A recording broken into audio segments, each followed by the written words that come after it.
The wind carried death as easily as breath on Krelthar, and everyone knew it. Varric stood at the observation platform of the central spire, scanning the razor-sharp crystalline plains that stretched beneath the twin crimson moons. For 10,000 generations, the Voranake had ruled this unforgiving world, a planet where only the strongest survived, where every living creature was both predator and potential prey. No species had ever successfully colonized Krelthar. Not in recorded history. Not in the countless millennia the Voranake had dominated its treacherous landscapes. Until today.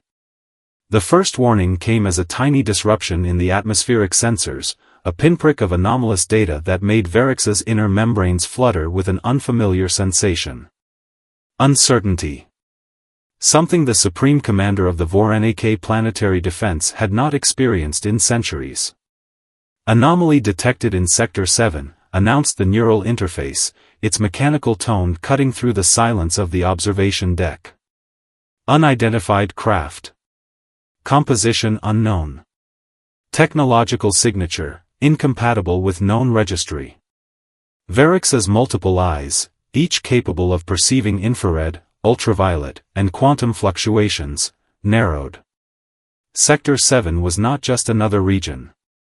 It was the proving grounds, a landscape so brutal that even the most advanced Voranake warriors considered it a death sentence. Jagged mountains of obsidian glass rose like broken teeth. Winds carrying microscopic crystalline fragments that could slice through standard protective gear in milliseconds. Electromagnetic storms that could fry organic systems before a creature could take its second breath. And something had just landed there. The neural interface continued its cold report. Craft integrity, 73%. Estimated occupants, for carbon-based lifeforms. Survival probability, 0.03%. Varrix should have dismissed it. Should have ordered an immediate erasure mission to eliminate the potential threat. But something, a whisper of curiosity that felt almost like an evolutionary mistake, made him pause. Transmit visual, he commanded. The holographic display flickered, then stabilized. Four bipedal creatures emerged from a smoking craft, their coverings clearly damaged. No protective exoshells. No quantum adaptive membranes. Just fabric. And something else. Something that made Varrix's backup neural clusters pulse with an emotion dangerously close to confusion. They were moving. Walking. Deliberately. Into an environment that should have killed them instantly. One of them, smaller, with what appeared to be a protective covering over its head, stopped. Looked around. And then did something that would be remembered in Voranake history forever. It smiled. Not a predator's triumphant grimace. Not a territorial display. But a genuine expression of wonder. In that moment, Varrix knew something fundamental was about to change. The Voranake had always believed they understood survival. They were wrong. Humans had just arrived on Krelthar. Dr. Elena Rodriguez knew they were lucky to be alive. The moment their exploration vessel had emerged from quantum slipspace near Krelthar, everything had gone catastrophically wrong. Atmospheric composition is insane, muttered Jack Chen, their team's environmental specialist. He was adjusting his emergency filtration mask, eyes constantly scanning the landscape. These crystals should have shredded our protective gear minutes ago.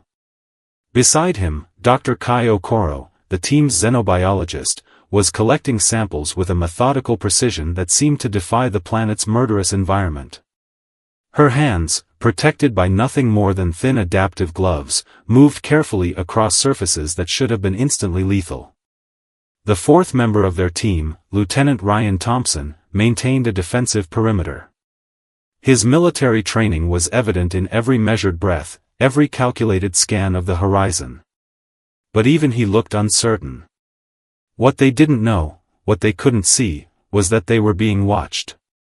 In the central spire, Varrix had assembled an emergency council of the most senior Voranake commanders.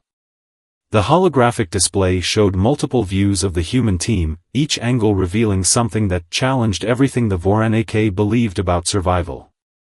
"They have no protective exoshells," argued Commander Zarek, his multiple tentacle-like appendages writhing with agitation.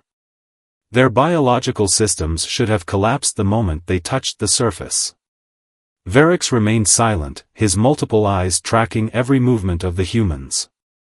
Jack was speaking now, his voice carried by their communication systems. "Atmospheric particulate density is off the charts. These crystal formations should be generating wind speeds that would turn organic matter into dust." Dr. Okoro nodded, her hand running along a razor-sharp crystal formation. "The molecular structure is fascinating. It's like the entire planet is designed to reject life, and yet..." Lieutenant Thompson interrupted, his hand instinctively near his weapon. "We're being watched." Elena smiled. It was the same smile Varix had witnessed earlier, an expression of pure, unfiltered wonder that seemed completely at odds with their situation. "Of course we are," she said.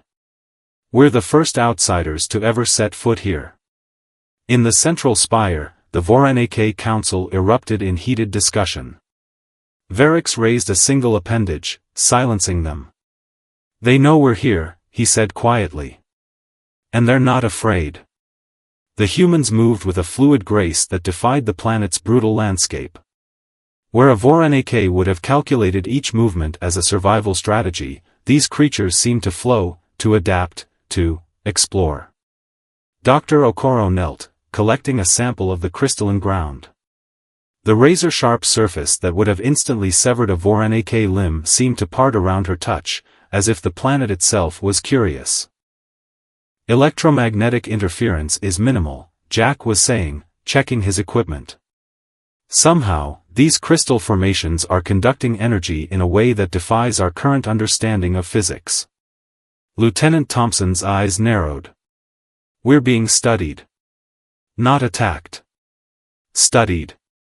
And he was right. In the central spire, Varix made a decision that would change the course of two civilizations. "Do not engage," he commanded. "Observe." The humans continued their exploration, unaware that they had already begun to challenge everything the Voronezh knew about survival, about life itself. They were just getting started. The first crystal storm hit without warning. What the Voronezh called a minor atmospheric disturbance was, to the human team, an apocalyptic nightmare. Razor-sharp crystal fragments began to swirl, creating a vortex that would have obliterated any known life form within seconds. Elena Rodriguez watched the approaching storm with a calm that surprised even herself. "Jack," she called, her voice steady, "I need your environmental analysis now." Jack Chen was already working, his fingers flying across a portable computational device that seemed laughably fragile against the planet's brutal landscape. "Particulate density increasing exponentially," he reported. "Wind speeds approaching 600 kilometers per hour. Crystalline composition suggests these aren't just fragments, they're living structures." Lieutenant Ryan Thompson had already begun preparing their makeshift shelter. But shelter was a generous term. Their damaged exploration vessel had been reduced to a collection of adaptive panels and emergency components. Dr. Kai Okoro was collecting something else entirely, data.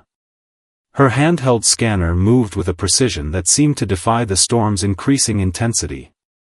"The crystals," she muttered, "they're not just environmental. They're responding."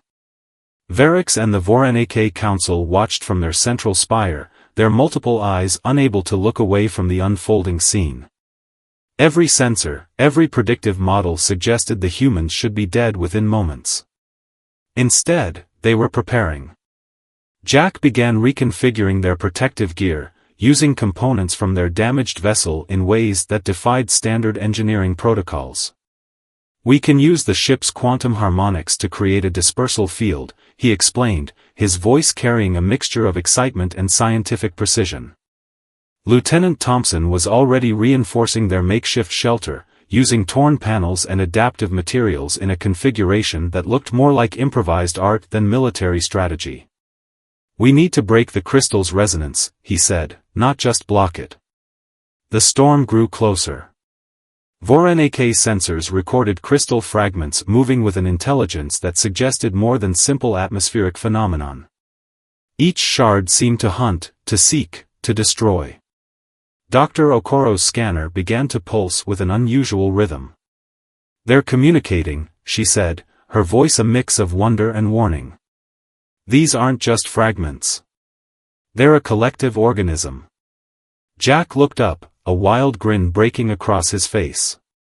"Then we'll communicate back." What happened next would be recorded in VOR-NAK historical archives as the moment everything changed. Jack's improvised device began to emit a frequency, not a defensive signal, but something closer to a conversation. The crystal storm, which should have been destroying everything in its path, began to slow. Elena stepped forward, her protective gear a patchwork of improvised solutions. She raised a hand, not in defense, not in threat, but in something closer to greeting. The storm stopped.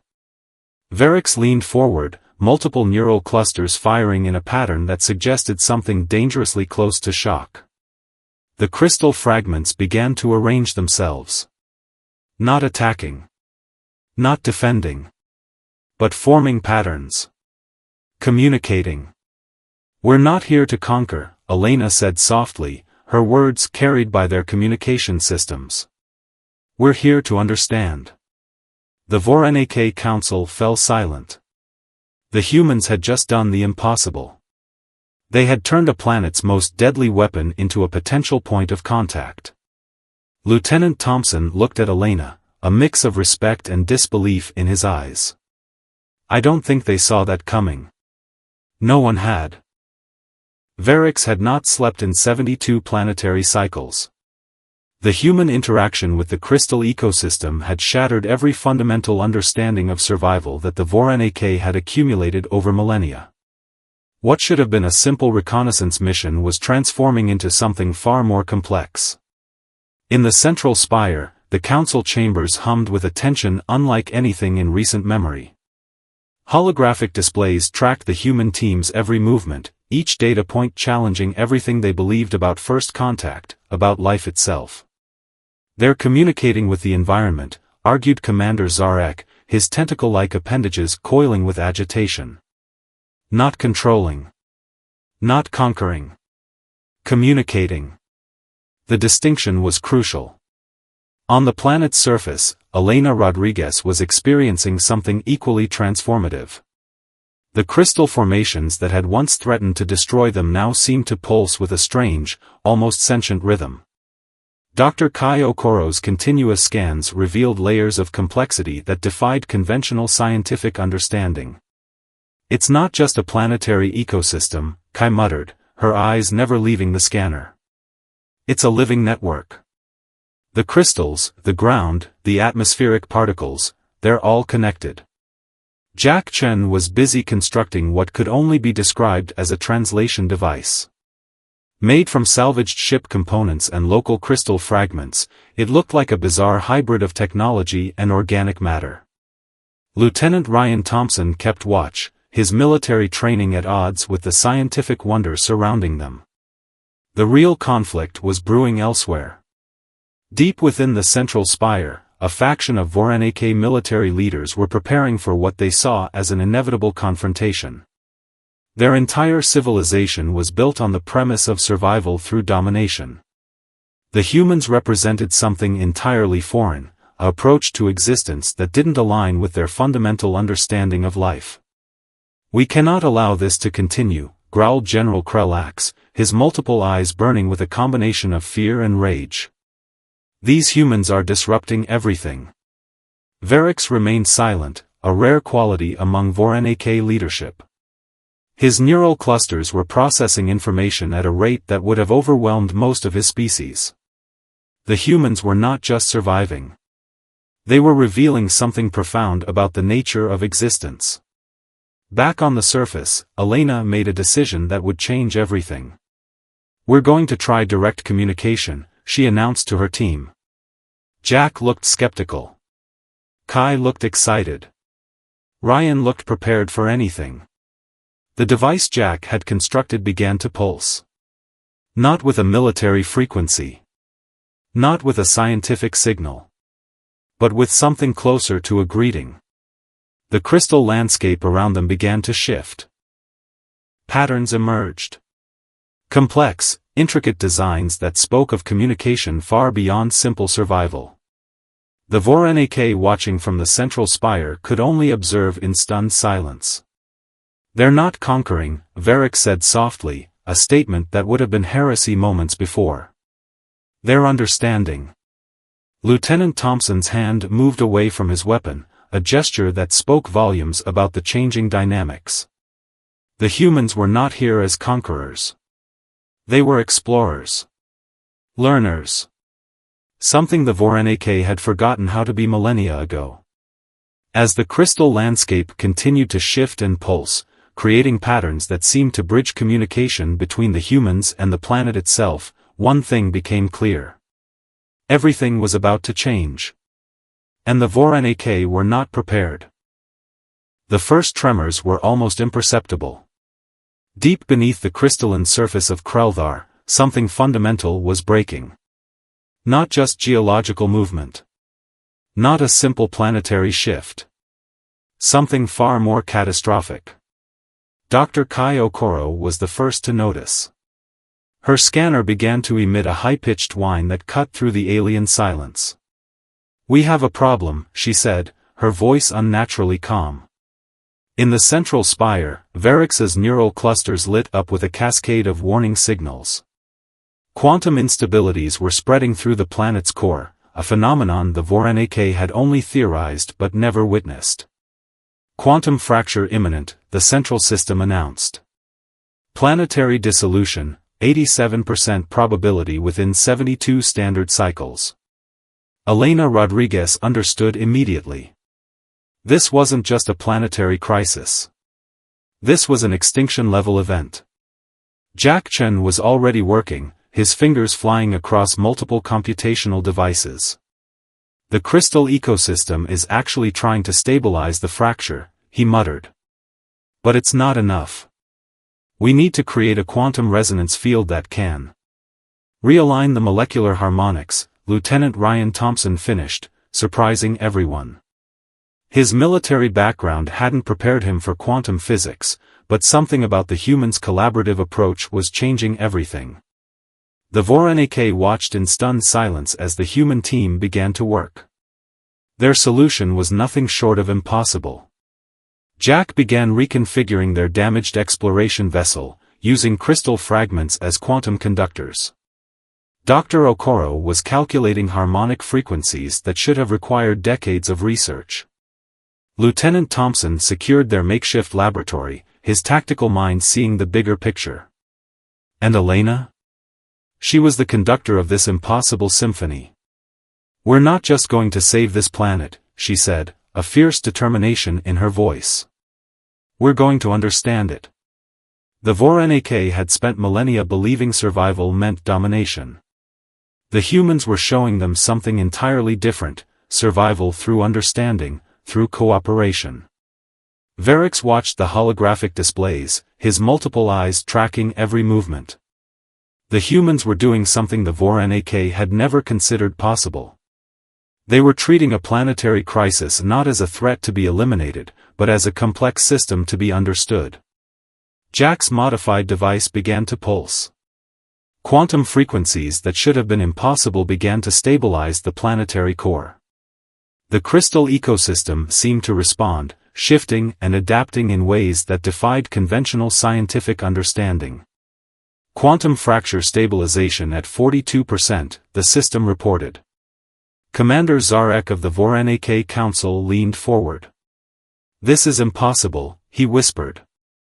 But it was happening. The humans weren't just surviving. They were saving a planet that wasn't even their own. Lieutenant Thompson looked at Elena. "We're going to need more power," he said. She smiled. The same smile that had first caught Varex's attention, a smile of wonder, of possibility. "We're going to need to work together," Elena responded. As the quantum frequencies continued to pulse, as the crystal ecosystem began to resonate with their improvised solution, one thing became clear. This was more than a rescue mission. This was a fundamental reimagining of what survival could mean. The Voronezh watched. The planet trembled. And humanity showed them something they had never seen before. Hope. 43 planetary cycles had passed since the quantum fracture. The landscape of Krelthar had transformed. What was once a world of razor-sharp crystals and deadly atmospheric conditions had become something entirely new, a living ecosystem that pulsed with an intelligence neither humans nor Voronezh fully comprehended. In the central spire, Varex stood beside Elena Rodriguez, an unprecedented alliance that would have been unthinkable mere cycles ago. The holographic displays showed the intricate network of crystal formations that now connected every aspect of the planet's existence. "We were wrong," Varex said, his multiple eyes reflecting a complexity of emotion that had never existed in Voronezh history. "Survival is not about conquest. It's about connection." Elena nodded, her hand resting on a crystal interface that responded to her touch like a living membrane. Jack Chen and Dr. Kai Okoro were working with Voronezh scientists, their collaborative research pushing the boundaries of understanding beyond anything either species had imagined. Lieutenant Ryan Thompson had become something of a bridge, a military strategist now teaching the Voronezh about cooperation, about seeing potential instead of threat. The transformation was not just technological. It was philosophical. Voronezh society had been built on a fundamental belief of survival through domination. The humans had introduced a radical concept, survival through understanding. Each crystal formation, each atmospheric particle, each living system was now viewed as part of a greater, interconnected whole. Dr. Okoro's research had revealed something profound. The planet itself was a living network, with the crystal ecosystem functioning like a massive, planet-wide neural system. The humans hadn't just saved Krelthar, they had helped it communicate. "It's not about controlling the environment," Jack explained to a group of young Voronezh researchers. "It's about listening. About finding the harmony." The military leaders who had once prepared for conflict now sat in collaborative sessions, learning a new approach to existence. Lieutenant Thompson's strategies were no longer about elimination, but about mutual protection, about understanding potential threats as complex systems rather than enemies. Elena moved through the central spire, her presence a reminder of how everything had changed. The Voronezh had once seen her as an intruder. Now, she was something closer to a mentor, a guide to a new way of understanding life itself.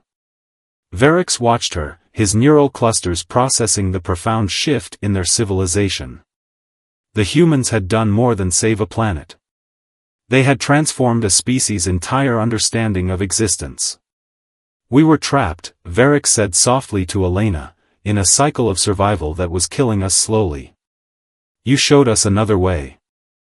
The crystal formations outside the central spire began to pulse, a living testament to the new understanding. Communication no longer meant conquest. It meant connection. Jack's latest research suggested that the planet's quantum network was evolving. Not through force, but through understanding. Each interaction, each moment of collaborative research, was changing the fundamental nature of Krelthar. Lieutenant Thompson approached, a datapad showing the latest collaborative defense strategies. "We're not just protecting," he said. "We're growing together." As the twin crimson moons rose over the transformed landscape, something became clear. This was more than first contact. This was a fundamental reimagining of what it meant to be alive. The humans had not conquered Krelthar. They had helped it breathe. Time flows differently when understanding replaces fear. Decades had passed since the quantum fracture, since humans first arrived on Krelthar. The world, and its inhabitants, had changed in ways no one could have predicted. Elena Rodriguez sat in the observation chamber of what was now called the Unity Spire. Her hair had turned silver, her hands marked by years of exploration and understanding. Beside her, Verix, once a military commander, now a philosopher of interconnection, watched the crystalline landscape that had become a living testament to collaborative existence. "We were so certain we understood survival," Verix said, his multiple eyes reflecting a wisdom that transcended species. Survival was never about strength. It was about listening. Elena smiled, the same smile that had first caught Verix's attention all those years ago. A smile of wonder, of possibility. The human team that had first arrived had become something more than explorers. Jack Chen now led interdimensional research centers. Dr. Kai Okoro had revolutionized how living systems were understood across multiple planetary ecosystems. Lieutenant Ryan Thompson had transformed military strategy into a philosophy of mutual protection and understanding.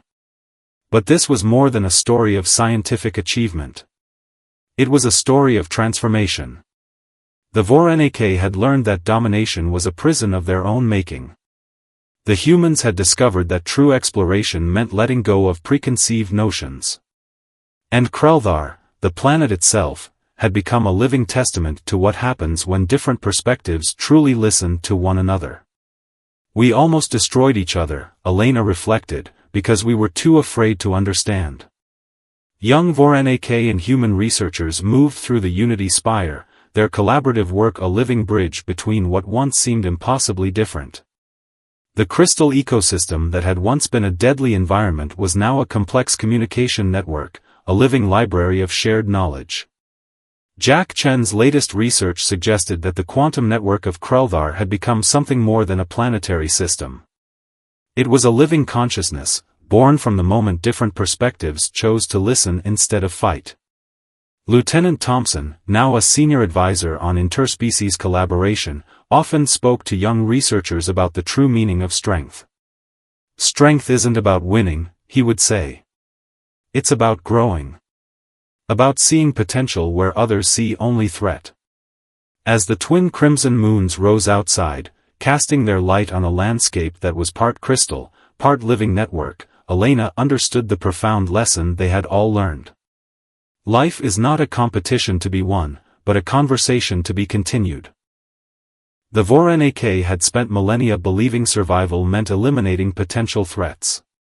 The humans had shown them that true survival meant understanding, meant seeing the potential in what seems different, what seems dangerous. "We are not defined by our differences," Verix said, echoing a lesson that had transformed an entire civilization. "We are defined by our willingness to listen." Elena looked out over the landscape, a world that had been transformed by curiosity, by the simple act of choosing understanding over fear. For the younger generations watching, it might seem like a simple story. But for those who had lived through the transformation, it was a profound reminder. The most dangerous thing in any universe is not an unknown threat. It's the unwillingness to understand. As the crystal formations pulsed with their living, quantum intelligence, as human and Voronezh researchers worked side by side, the lesson was clear. We are all connected.